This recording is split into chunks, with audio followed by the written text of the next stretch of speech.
पर अशोकनगर की कथा के समय से बार बार सुनती रही। गुरुजी, एक लोटे जल का क्या महत्व है। मेरी बेटी की अचानक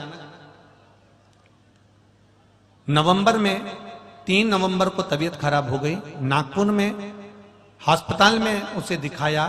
डॉक्टर ने सोनोग्राफी करने का कहा। सोनोग्राफी के बाद बताया कि मेरी बेटी के शरीर में गठान है 6 mm की। मेरी बेटी बहुत रोई और दूसरी सोनोग्राफी कराने को कहा। दूसरी सोनोग्राफी कराने पर पता चला कि बेटी को 6 mm की गठान है और वो पेट के अंदर है। पहली सोनोग्राफी के अंतर्गत जब गठान का क्रम आया तो डॉक्टर ने कहा ये गठान की जांच के लिए जाएगी, हो सकता है कि बड़ी बीमारी के भी चांस रहे।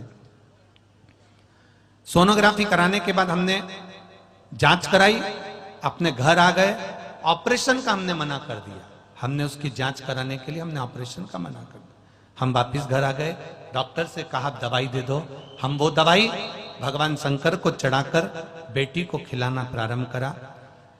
बाबा कर 1 लोटा जल चढ़ाती, शिवजी को 1 लोटा जल चढ़ाकर 1 बेलपत्र लाकर बेटी को खिलाना प्रारंभ करा।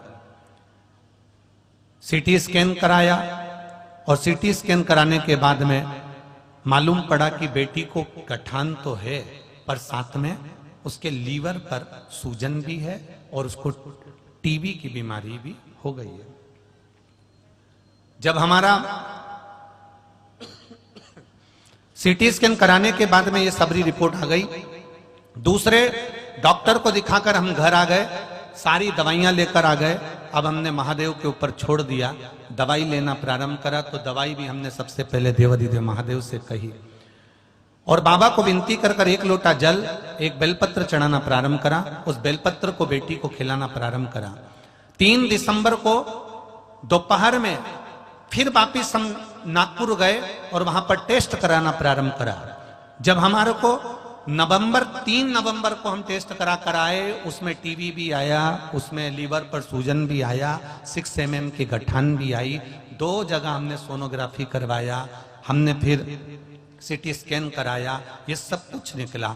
फिर हम 3 दिसंबर को शंकर भगवान पर भरोसा कर कर सब दवाई खाने के बाद में बेलपत्री और जल पीने के बाद हम नागपुर के हॉस्पिटल में गए। फिर हमने वापिस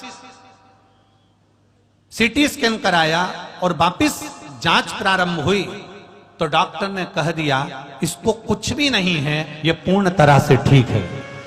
मैं पूरी रिपोर्ट डॉक्टरों के पीछे लगा रही हूं, पूरी रिपोर्ट डॉक्टरों की लगा